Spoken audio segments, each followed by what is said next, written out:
Malana garu, you are the last speaker. Very short. Thank you sir. చివరిగా అవకాశం ఇచ్చినందుకు, ఎందుకంటే కొద్దిగా 1-2 నిమిషాలు ఎక్కువ మాట్లాడుకోవచ్చు, ఏ బాధ లేదు.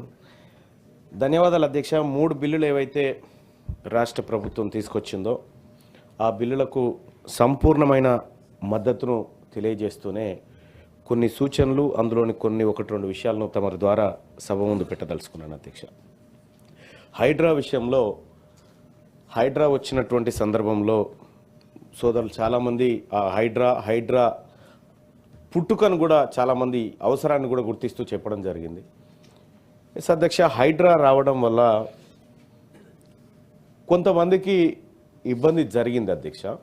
అది పేద వర్గాలకు చాలా తక్కువగా ఇబ్బంది జరిగినప్పటికీ ఎవరైతే ఆక్రమణలు చేసినారో, ఎవరైతే ఎంక్రోచ్మెంట్లకు పాల్పడ్డారో, ఎవరైతే సరైన అనుమతులు లేకుండా నిర్మాణాలు చేసిరో వాళ్ళకి ఇబ్బంది జరిగింది అధ్యక్ష. కాబట్టి హైడ్రా వచ్చినటువంటి సందర్భంలో మిగతా జిల్లాల నుంచి కూడా ఒక డిమాండ్ వచ్చింది అధ్యక్ష. హైడ్రా మాతాన కూడా ఉండాలి, మా పట్టణాల్లో కూడా ఉండాలి, మా పల్లెల్లో కూడా ఎంక్రోచ్మెంట్లు జరుగుతూ ఉన్నాయి అనేటువంటి ఒక ఆలోచన ప్రజల నుంచి పుట్టింది అధ్యక్ష. అందుకే చాలా జిల్లాల నుంచి కూడా మాతాన హైడ్రా రావాలనేటువంటి నినాదం లేచింది, అదో ఉద్యమంలాగా సాగింది అధ్యక్ష. ఆ తర్వాత కూడా హైడ్రా చేసినటువంటి కార్యక్రమాల వల్ల ఒక భరోసా కలిగింది అధ్యక్ష. ముఖ్యంగా ప్రజలకి ఒక భరోసా కలిగింది. ఎస్, ఖచ్చితమైనటువంటి ప్లేస్లో, అన్ని అనుమతులున్న ప్లేస్లోనే ఇక ముందు నిర్మాణాలు జరుగుతాయి. ఇప్పటి వరకు జరిగినటువంటి నిర్మాణాలను ఓవైపు కట్టడి చేస్తూనే భవిష్యత్తులో వచ్చేటువంటి నిర్మాణాలు సరైనవే అనేటువంటి కొనుగోలుదారులు కానీ, ఇటు అమ్మకందారులు కానీ, వాళ్ళిద్దరి మధ్య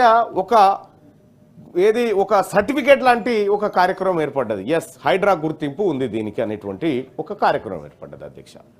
సో ఆ రకంగా హైడ్రాను తీసుకొచ్చినటువంటి సందర్భంలో ముఖ్యమంత్రి గారికి అలాగే రాష్ట్ర ప్రభుత్వానికి ఒక మంచి పేరు వచ్చింది అధ్యక్ష.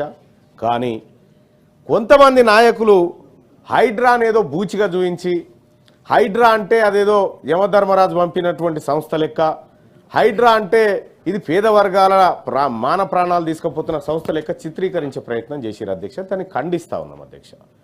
హైడ్రా పేద ప్రజలను, అలాగే ఈ తెలంగాణ అస్తిత్వాన్ని, ముఖ్యంగా హైదరాబాద్ ప్రాంతంలో ఉన్నటువంటి వనరుల సంరక్షణ కోసం ఏర్పడినటువంటి సంస్థగా దాన్ని చూడాల్సి ఉంటుంది అధ్యక్ష. హైడ్రా విషయంలో అదొకటి జరిగింది అధ్యక్ష.